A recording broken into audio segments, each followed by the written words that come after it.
holy crap, it just keeps getting darker and darker and darker and darker. It's going to get so dark you can't see me, which doesn't make sense to me because there's light. Maybe it's because the light is behind me. I don't know. Anyway, part 2. I had to stop a minute and delete a bunch of things on my phone because my phone memory space or whatever was literally full. And I kept deleting apps and pictures and videos and things like that, and it wasn't budging. I was like, why is it? What is happening? And I went in and I was like, oh, okay, let me try. I delete some text messages. That was it. Yeah, it was ridiculous how much space that made on my phone was deleting those text messages. Anyway, part 2 of that. I don't even remember where I left off now because it's been more than 5 minutes in my brain. It doesn't keep up. Okay, so I was mad that this whole thing occurred. I really was angry. So I sent a message to the HR manager, rep, or whatever, including my recent state documentation for the learning disability, just so that they could have that, and I could have that. I sent it on record, just in case I,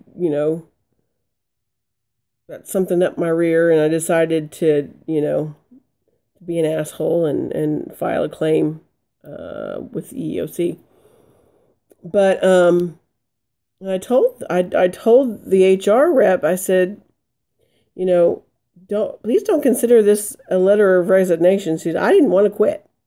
That's not what I wanted. And I tried to communicate to them that what I wanted was for there to be at least some attempt to accommodate. And the fact that what I asked for was completely shot down immediately. I wasn't really given a whole lot of a reason why it was shot down. Most of the time, and from what I understand just from reading, the employer is supposed to at least try. If they can't provide you an accommodation, then they should come up with an alternative. Or and there was none of that. It was like, nope, can't do it. Do this or don't have a job, basically. So that really pissed me off, and I was pissed off for weeks. I mean, it's a couple of weeks now, and maybe not that many. No, maybe not that. Just about a week or so, week and a half, and I was so angry that I was obsessive. I was literally obsessive, but because I was like, this cannot be. And it's not so much that, oh, it's not fair, blah, blah, blah. I need help. I need this, or, I need for this accommodation or that accommodation. This is the first job I have ever had where I even had to request it. This is the first job I've ever had where I even disclosed that there might be a possibility that I would need additional assistance. So it's not something that I typically do. It's not something that I've ever done before. And the fact that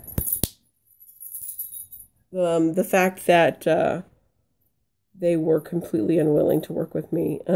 I felt a little bit better after talking to the HR lady, and my point that I wanted to come across wasn't that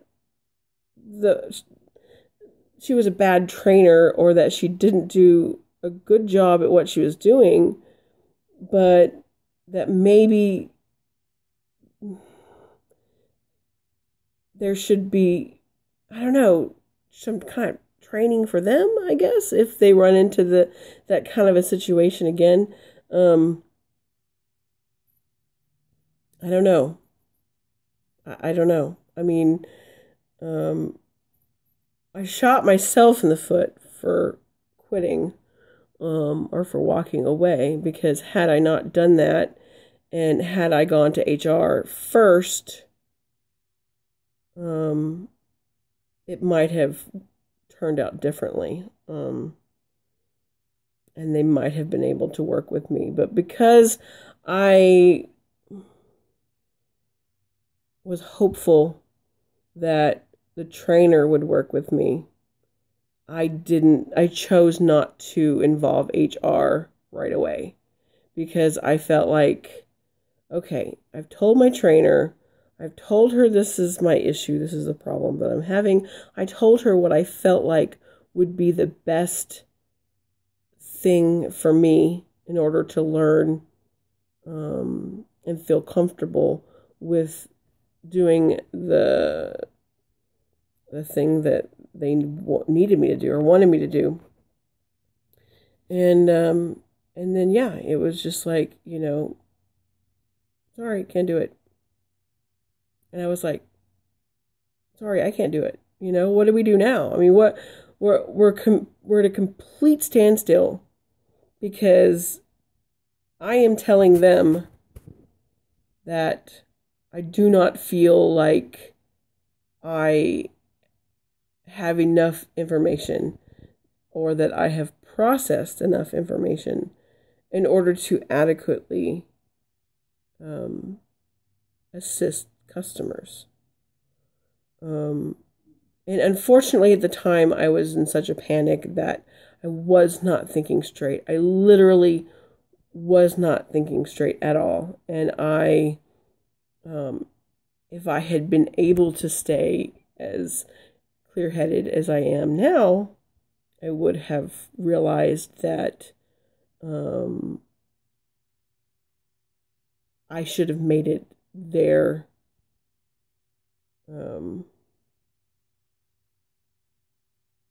issue. I should have made it their responsibility, because, or, I mean, I don't know, if they fired me over it, it would be easier for me to go to the EEOC and say that I had been fired due to discrimination.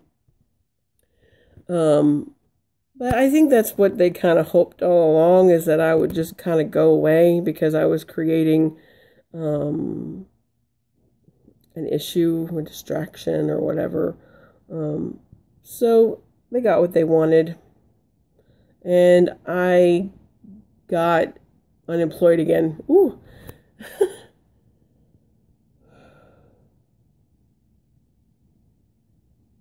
Anyway, it's been frustrating, and it's been emotional, and I think that's why up until this point I hadn't recorded any more videos, because I've been crying a lot again, and I've been having a lot of anxiety, more anxiety than I think I recall ever having. And I've gone through a lot of shit in my life, and I've had a lot of reasons to feel anxious. But I don't remember. Maybe it's just that I don't remember, but I don't remember it being this bad and crippling. I mean, just, it's absolutely crippled me, and it's hard for other people to understand that, because, in their minds, they're like, well, you're not trying, you're not working hard enough, you're using this as a crutch, you're just using this as an excuse or as a way to. These are all things that I'm used to hearing. Some of them might be true, but the fact of the matter is it's real. And people who don't have this level of anxiety and don't struggle with what I struggle with on a daily basis just don't understand, and they never will, and they never can, because it's not you know, it's not relatable to them, and they've never had to deal with it and to continue to function. I was lucky to have FYI, which was my previous employer, for almost 11 years, and to have done as well as I did. And I had no intentions of ever leaving because I was good at what I did. And it's not necessarily getting stuck in a rut or being comfortable. The fact of the matter is I was in a place where I felt like I know what I'm doing. I know how to do it. I'm not stressed. I'm not, panicking. I'm not trying to keep up. I was actually able to do my job and feel like I was, exceeding my coworkers because I was, I wasn't having to catch up. I was above. And that was the first time I'd ever had that. And to go from that to, oh, welcome back to the real world, welcome back to struggling again. I haven't handled it very well. And I wish I could say that I did, but I haven't. It's been very emotional, and it's been very stressful, and it's been very scary and depressing, and I don't know, crazy making. It's just crazy. I feel crazy sometimes. And I'm terrified of the next place I go. When I was young, as a young adult, I did custodial work, and I did housekeeping, and I did, I was a janitor at an elementary school for a couple of years. That was the type of work that I did because that was the type of work that I felt like I was qualified to do, It was difficult to find a job that didn't require a lot of nonverbal comprehension or ability. And it's frustrating to me because, everything that I see and I read about dyslexics, unfortunately, I fall into that kind of victim mode. I don't want to. It's not like I wake up every day and I, want to feel sorry for myself. I don't. But I feel like I was filled with doubt my entire life up to that point, up until my adult life, and told that I was not capable of being anything more than a janitor, and I see it, I read about it, and they say that, the dyslexic will either be very, very, very successful because they've tapped into that gift that they say dyslexic minds have, or they will be in a position where they are underemployed and work underneath their capabilities. And I'll tell you the reason that there are two vast differences, and I think a lot of it has to do with personality, and I think a lot of it has to do with upbringing. Not everybody internalizes or processes or reacts to something the same way. You could have two dyslexics and they're being told the exact same thing, and they take two completely different paths because it's just their personality. I like to think that I was stubborn and I never gave up. And it's true. I don't think I've ever really given up on anything, except maybe for the fact that I gave up belief in myself that I was capable of doing more than the very minimum. Yeah, so I don't know what to say anymore. I know. I know that there are famous people who are dyslexic who are ridiculously successful. I know that some of the greatest minds in history were dyslexic. Einstein and Steve Jobs, and you know, I know that. And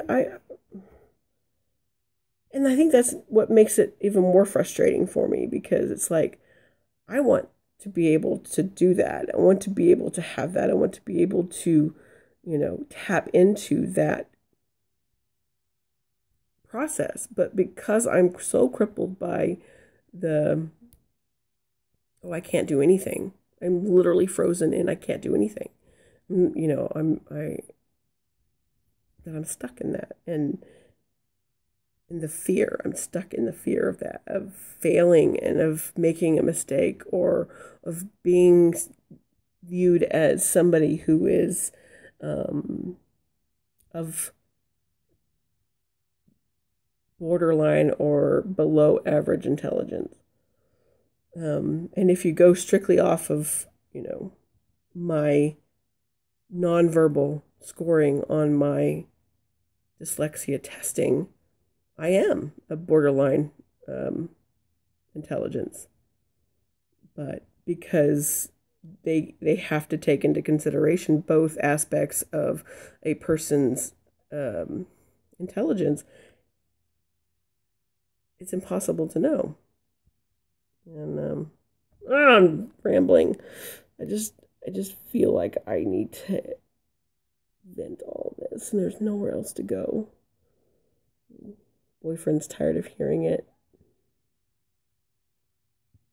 and I don't know what to do.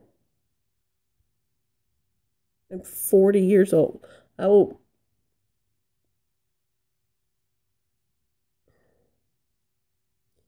be 40. See, it's July. In about 3 months. And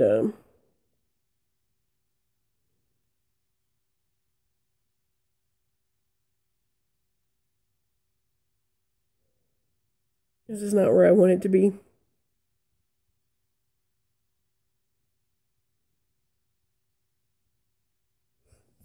I mean, who wants to be here? Nobody wants to be here.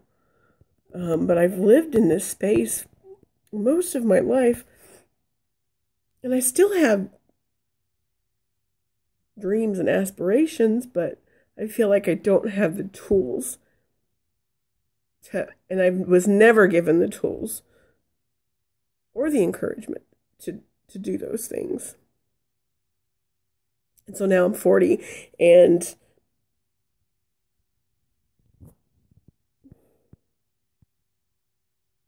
you wonder why I suffer with depression and anxiety. I'm going to go, because this is what I don't want for my vlogs. But yeah, that's the whole story of the second failed job attempt.